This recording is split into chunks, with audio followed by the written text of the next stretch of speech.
Lampu Menara Eiffel dipadamkan pada pukul 9 malam pada hari Sabtu sebagai penghormatan kepada para korban gempa bumi Maroko. Selain itu, pemirsa Kementerian Dalam Negeri Maroko mengatakan sebelumnya bahwa 1.037 orang tewas akibat gempa tersebut yang dicatat oleh survei geologi AS karena gempa berkekuatan 6,8 skala Richter dengan pusat gempa 72 km di barat daya Marrakesh. Namun, pembaruan terkini, jumlah korban yang tewas sebesar 2.012 orang dan 2.000 lebih orang lainnya ditemukan mengalami luka-luka bahkan kritis.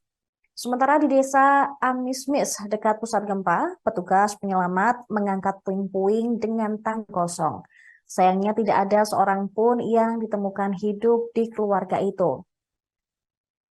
Tim SAR mengatakan bahwa ada korban, seorang ayah dan anak laki-lakinya ditemukan tewas, dan mereka masih mencari keluarga, yaitu ibu dan putri dari keluarga tersebut. Sekitar 20 pria termasuk petugas pemadam kebakaran dan tentara berseragam berdiri di atas reruntuhan sebuah rumah di Amismis. Mereka mencoba menghilangkan puing-puing, serpihan karpet, dan juga furnitur yang menonjol dari celah di antara lantai beton. Sementara itu, rekaman sebuah CCTV yang menunjukkan jalanan di Marrakesh ketika gempa bumi berguncang. Terlihat pemirsa, orang-orang tiba-tiba melihat ke sekeliling dan juga melompat.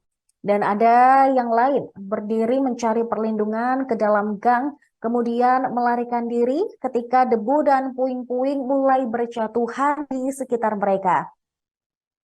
Bahkan ada pula rekaman CCTV dari sebuah restoran.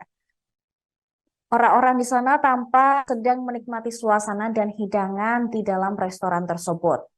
Namun, tiba-tiba semua orang bergerak keluar ruangan.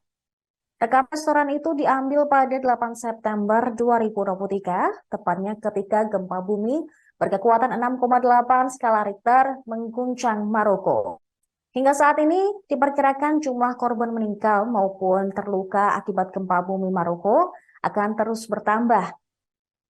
Sementara untuk pembaruan terkini hingga Minggu pagi, sekitar 2.012 orang dinyatakan meninggal dunia dan ribuan lainnya mengalami luka-luka.